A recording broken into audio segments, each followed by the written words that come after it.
Hello বন্ধুরা, আসসালামু আলাইকুম। আপনারা কেমন আছেন? তো বন্ধুরা, আশা করি সকলেই আল্লাহর রহমতে ভালো আছেন।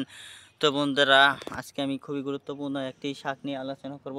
তো বন্ধুরা, এই শাকটি মানুষের মানবদেহের জন্য খুবই উপকারী একটি গুরুত্বপূর্ণ ভূমিকা পালন করে এই শাকটি। তো বন্ধুরা, যারা এই শাকটি নিয়মিত সেবন করে তাদের কিন্তু বন্ধুরা অনেক উপকার হয়। তো বন্ধুরা, তোর মধ্যে আমি কয়েকটি উপকার নিয়ে আপনাদের মাঝে আলোচনা করব।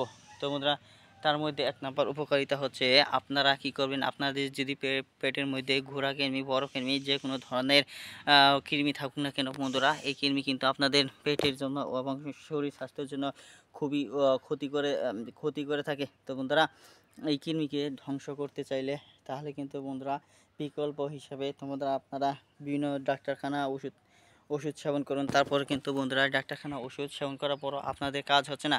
তো ভাইরা, এই ডাক্তারখানা ওষুধ সেবন না করে যদি আপনারা ঘরোয়া উপায়ে এই যে পাট শাকগুলো দেখতে পাচ্ছেন, এই পাট শাকগুলো যদি বন্ধুরা খেতে পারেন তাহলেই কিন্তু আপনাদের সকালবেলা ভাজি করে খাবেন, রাত্রে গেলে ভাজি করে খাবেন, এবং কি বন্ধুরা, এই পাট শাক কিন্তু তরকারি মতো করে এবং ডালের মতো করে ঝুল শাক হিসাবে খাওয়া হয়। তো বন্ধুরা, এই পাট শাক খেতে সুস্বাদু, কিন্তু বন্ধুরা তেতো তেতো কিন্তু বন্ধুরা কৃমিকে ধ্বংস করতে খুবই বড় ভূমিকা পালন করে থাকে। তো বন্ধুরা, সেজন্য আপনাকে এই পাট শাক নিয়মিত ভাজি করে খেতে হবে। তো বন্ধুরা, একটা দিনও পাট শাক খাওয়া বাদ দেবেন না।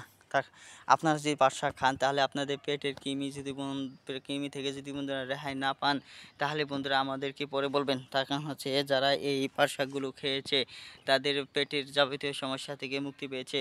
পাট শাক তেতো থাকার কারণেও বন্ধুরা মুখে স্বাদ ফিরিয়ে আনে, এবং কি খেতে অনেক সুপুষ্টিকর একটি শাক। এই শাকটি কিন্তু বন্ধুরা সকলের কাছে প্রিয় একটি শাক। এই শাকটি বন্ধুরা আপনারা কি করবেন, আপনাদের জমিতে রোপণ করে, তা না পেলে বন্ধুরা তা আপনারা বাজার থেকে কিনে আনবেন। তাহলেই বন্ধুরা আপনারা অনেক উপকার পাবেন। এই শাকগুলো আপনারা চাষাবাদ করে বিক্রি করতে পারবেন খুব সহজেই। ধন্যবাদ আপনাদেরকে।